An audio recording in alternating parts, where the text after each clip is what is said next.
এই আজকে 17 তারিখ, কাল 16 তারিখ ছিল। নেমে গেছিলাম কেদারনাথ থেকে।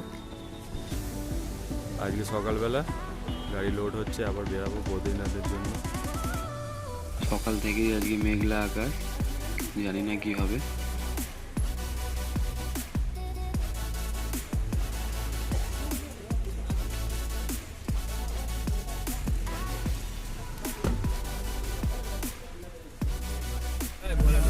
এই আমরা বেরিয়ে পড়েছি কেদারনাথ থেকে বদ্রীনাথের পথে। ওয়েদার খারাপের জন্য গাড়ি বারবার জ্যামে পড়ে যাচ্ছে, কারণ নিচে থেকে কোনো গাড়ি উঠতে দিচ্ছে না। একটা দোকানে দাঁড়িয়েছি ঢাবাতে, এরা ডিম ভাজতে পারে না, তাই নিজেরাই ডিম ভেজে নিচ্ছি।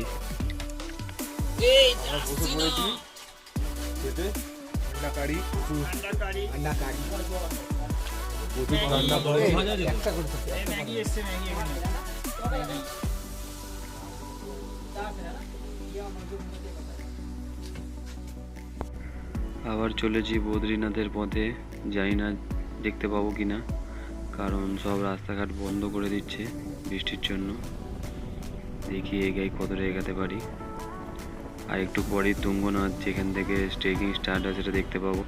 এই হচ্ছে তুঙ্গনাথজি যাওয়ার গেট, এখান থেকে ট্রেক চালু হয়। আমরাও যাব ভেবেছিলাম, কিন্তু আমাদের পা হাতে প্রচুর ব্যথা হয়ে গেছে, তাই আর গেলাম না। ওই জন্য বদ্রীনাথের দিকে যাচ্ছি। ওয়েদার প্রচণ্ড খারাপ হয়ে গেছে, নিচে থেকে কোনো গাড়ি উঠতে দিচ্ছে না। আমরা জানি না আমরা বদ্রীনাথজির দর্শন করতে পারবো কিনা।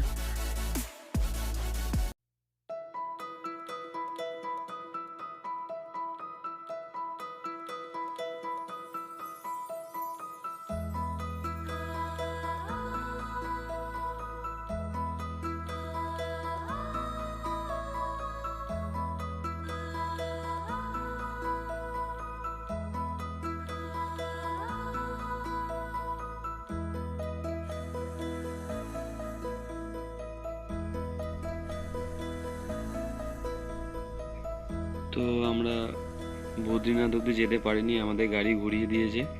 প্রচুর ল্যান্ডস্লাইডিং হচ্ছে, বদ্রীনাথজির দর্শন আমরা করতে পারিনি, তাই নিচের দিকে নেমে যাচ্ছি। সবাই মিলে সিদ্ধান্ত নিলাম যে নিচের দিকে নেমে যাব। আর বাড়ি থেকেও ফোন করছে প্রচুর, এখানে বৃষ্টির জন্য রাস্তাঘাটে প্রচুর ল্যান্ডস্লাইডিং হচ্ছে, বাড়ির লোক চিন্তা করছে।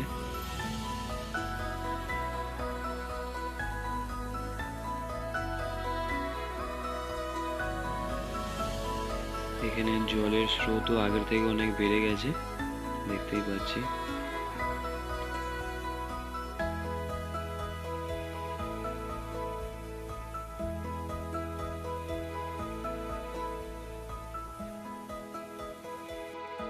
এখান থেকে সোজা ঋষিকেশ যাওয়ার সিদ্ধান্ত হয়েছে। তার আগে কিছু ব্রেকফাস্ট করে নিচ্ছি আমরা।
এই এখন ঋষিকেশে এসে পৌঁছালাম, রামঝুলার দিকে এগাচ্ছি।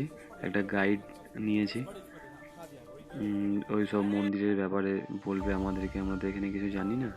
তো এখানে প্রচুর মন্দির আছে, মন্দিরের কোন মন্দির কে বানিয়েছিল এইসব বলবে আর কি। ওই জন্য একটা গাইড নিয়েছি, গাইডই আমাদের নিয়ে যাচ্ছে। প্রচণ্ড জল বেড়ে গেছে, কারণ আমরা 5 দিন আগে যখন এসেছিলাম তখন এত জল ছিল না, এত স্রোতও ছিল না, পরিষ্কার জল ছিল।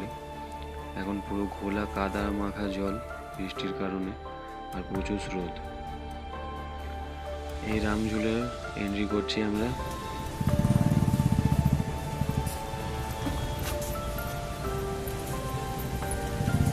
জলের স্রোত প্রচুর আছে। প্রথম দিন যেদিনকে এসেছিলাম পরিষ্কার জল ছিল, একদম কম জল ছিল।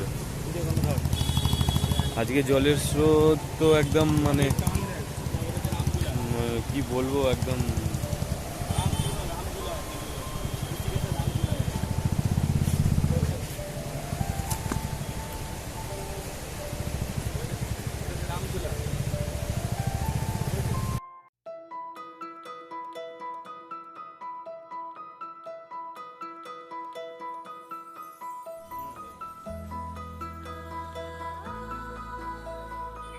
এপারে চলে এসেছি। তো এপারে একটা মন্দিরে আমরা দাঁড়িয়ে আছি, গাইড আমাদেরকে দাঁড় করিয়েছে। তো উনি কিছু বলবেন, সবাই মিলে শুনবো, দেখি কি বলে। इस नदी को पार किया है। इस नदी को बोलते हैं भागीरथी गंगा। ये भागीरथी गंगा नदी यहाँ से ऊपर जाके 275 किलोमीटर पर गंगोत्री है। गंगोत्री में छोटी सी अपनी गुफा है जिसे बोलते हैं गोमू। उस गोमू में से अपना जल निकलता है। ये जब यहाँ से बहते हैं हरिद्वार जाते हैं, उसमें लाखों लोग अपना स्नान करते हैं। हम लोग इस झूले से चल के आए। इसकी लंबाई 220 मीटर है। पूरा जो पुल है, ये केवल देखिए ना पीछे में लंबी लंबी तारे जा रही है। इस पार से उस पार 24 तारे हैं।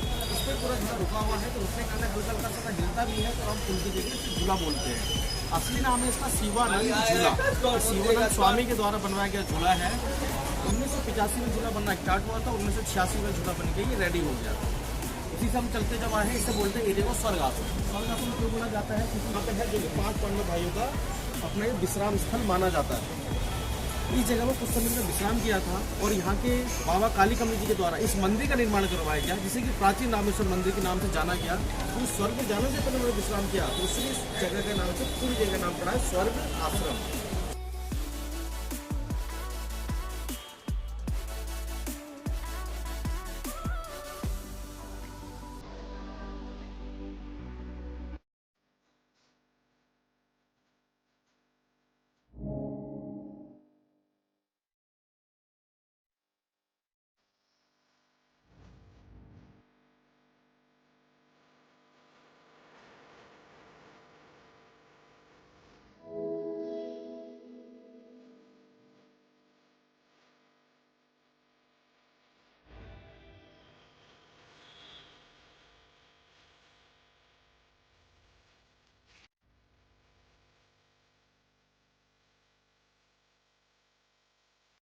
এটা রুদ্রাক্ষর গাছ, একমাত্র ঋষিকেশেই আছে এইখানে।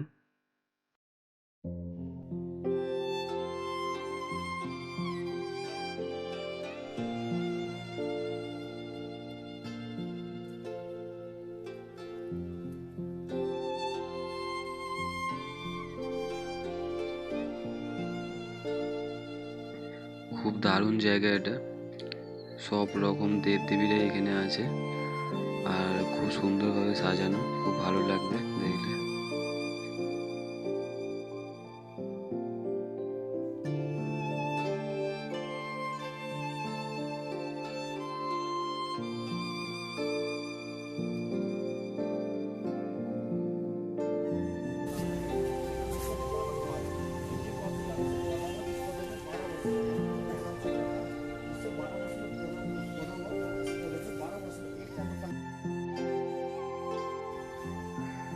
চলে এসেছি আরও একটা নতুন মন্দিরের দিকে।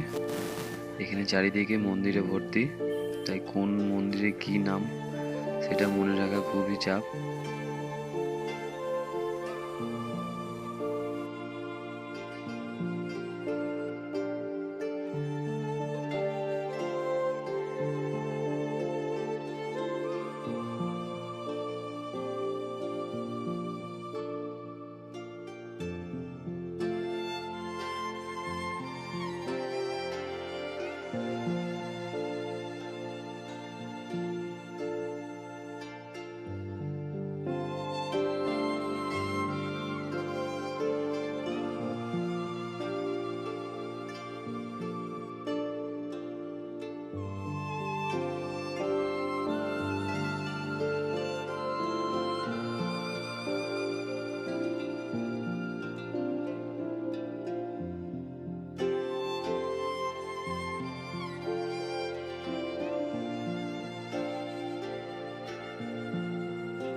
এটা হচ্ছে চটিওয়ালা রেস্টুরেন্ট, খুবই ভালো, খুবই ফেমাস এখানকার, আর খাবারের কোয়ালিটিও খুব দারুণ। এখানেই আমরা খাবো। বসে পড়েছি আমরা খেতে, থালি অর্ডার করেছিলাম, খুবই দারুণ। এতদিন পর 4-5 দিন পর খেয়ে খুব শান্তি তৃপ্তি লাগলো। খেয়ে দিয়ে বেরিয়ে পড়বো গন্তব্যের দিকে। হরিদ্বার থেকে ট্রেনে উঠে পড়েছি হাওড়ার জন্য সবাই মিলে। আমাদেরকে টিভিতে দেখিয়েছে, মা বলছে